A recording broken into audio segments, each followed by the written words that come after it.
ada mie dari janur kuning. Yang penting dalam kondisi seperti itu diupayakan bagaimana kue itu tetap bisa enak dimakan walaupun ada hangus-hangus. Memang sudah bukan mustahil ya, berat untuk dia kalau sudah jadi dan hangus begitu kemudian akan jadi enak. Tinggal bagaimana tadi mengerik lah atau apalah, mungkin menambahkan saus, mungkin menambahkan ditabur gula lah agar rasa pahitnya mungkin sedikit hilang dan tetap bisa dinikmati sebagai kue, walaupun mungkin tidak seperti yang kue yang normal yang memang jadi, yang memang sesuai prosedur dan yang dimakan. Itu analogi, terserah bagaimana Gus Yai menafsirkannya ya. Jadi itu bukannya kita mau berkelit sebagai seorang guru kemudian gagal, misalkan gagal itu sudah terlalu hangus dan nggak bisa diapa-apain terus akhirnya kita membela diri. Enggak, saya yakin semua juga paham bahwa namanya juga sudah hangus, nggak bisa dimakan, mau gimana lagi ya. Seenggak-enggaknya ya yang penting kue itu jangan dibuang lah, yang penting tidak dibuang. Kalau membuang berarti ya kita abai terhadap mereka, karena siapa tahu dengan tetap berupaya wis kok iya caranya supaya tetap bisa tetap ini jadi sesuatu. Kalaupun tidak bisa dimakan, mungkin bisa aja ditumbuk lah, dijadikan kopi lah, diseduh dengan air, kan masih bisa dimanfaatkan gitu ya.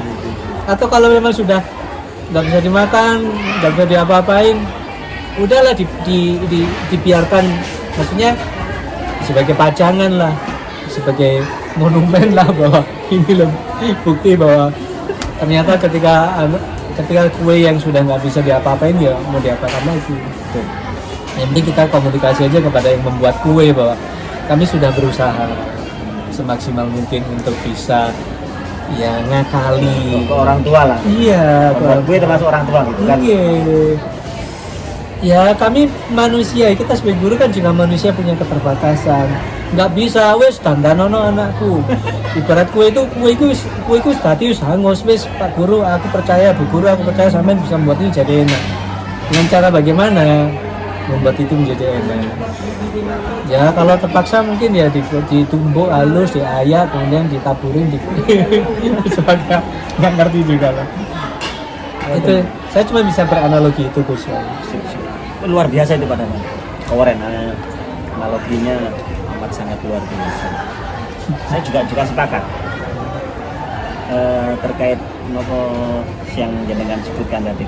Yang jelas anak itu memang mulai dari kecil usia berapa sampai usia berapa itu kan ada tingkatannya. Kapan siswa digali potensinya dan dituntun ke arahnya, bukan arah yang negatif ya, arah yang positif. Akhirnya anak ini akan jadi, meskipun di perjalanan misalkan anak ini kok enggak, misalkan orang Islam enggak sholat, jangan kan agamanya Islam punya kewajiban sholat, terus digiring mau nggak mau kan harus seperti itu kan. Misalnya kalau anak itu pengen dari kecil hobinya renang, maka nggak mau dan tidak mau anak ini diarahkan, ayo ini loh tekniknya renang, coba masuk ke dalam air. Masa renang nggak mau masuk air kan, nggak mungkin gitu. Kemudian anak suka pencak silat, nggak mungkin nggak nendang, nggak mukul dan seterusnya, kan tetap diajari. Terpukul ataupun tidak, yang renang tenggelam atau minum air atau tidak, itu kan bagian dari proses pembelajaran. Akhirnya anak akan jadi. Akhirnya proses si anak-anak pembuat kue yang pertama tadi itu akhirnya dibuat, dipandang, dilihat, terus akhirnya ketika sudah ranah-ranah SMA ini wis coro 75% lah. Nah kan kedepannya akan seperti apa? Kalau 75% ini kosong separuh, otomatis di SMA mungkin diperbaiki hanya tinggal separuh. Tapi ini kosong semuanya, otomatis anak ini nggak akan meneruskan sekolah. Gambarannya kan amat sangat parah nih. Nah itu memang hari ini kita SMA akan jadi partner untuk mengembangkan kemampuan siswa. Kita menekan pun akan amat sangat sulit karena dia sudah terbiasa sebelumnya. Mungkin dengan orang tuanya dulunya terlalu dihajar, mungkin bisa jadi. Dan orang tua kan macam-macam. ketika sudah diajar wis terlalu banyak, akhirnya anak ini kan mentalnya wis sudah kuat, meskipun di sekolah diajar tetap saja. Akhirnya seorang guru tadi harus punya inovasi, punya penanganan. Akhirnya anak ini itu tidak seperti yang di rumah akhirnya jadi, tapi prosesnya lah, lagi proses kita sebagai teman untuk mengarahkan anak itu tadi luar biasa. Saya juga sepakat, memang waktunya dikerik juga, akhirnya tinggal berapa, kemudian ya itu jadi juga, meskipun nggak semaksimal yang nggak perlu dikerik. Betul. Tapi kan lumayan. Ya pasti tidak akan seenak yang memang sudah normal jadi gitu ya. Jadi memang menurut saya apa ya, wawasan orang tua untuk mengenali karakteristik anak itu penting banget, karena sering terjadi kan orang tua itu memaksakan kehendak kepada anaknya. Ibarat bahan itu tadi, anakmu itu sebagai terigu ini cocoknya itu ini akan dibuat jadi kue apa, tapi kadang orang tua memaksakan kehendaknya untuk tak bagian ya. Sama dalam kehidupan nyata seperti semen contohkan tadi, bahwa anak punya bakat berenang, anak suka atletik misalnya gitu ya, suka puisi ya, suka puisi. Anak itu suka puisi, tapi orang tuanya memaksakan dia untuk jadi atlet misalkan, ya nggak akan maksimal, walaupun nanti berhasil pun saya kira nggak akan optimal. Kurang bahagia lah. Dibanding ketika ia diberi kesempatan belajar puisi kemana, mau ketemu sama dengan sastrawan di mana, silakan berangkat, tak perlu tak biaya, benar-benar support habis-habisan. Saya kira hasilnya akan optimal daripada dia dipaksakan jadi atlet.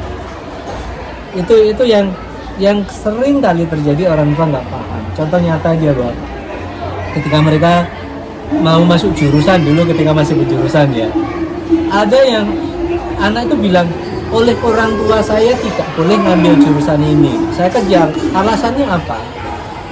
Sampai setuju nggak dengan pilihan orang tua? Enggak, karena saya suka ini. Kenapa sampai tidak berjuang untuk meyakinkan orang tua bahwa saya tuh bisanya ini, saya ingin berkembang di sini.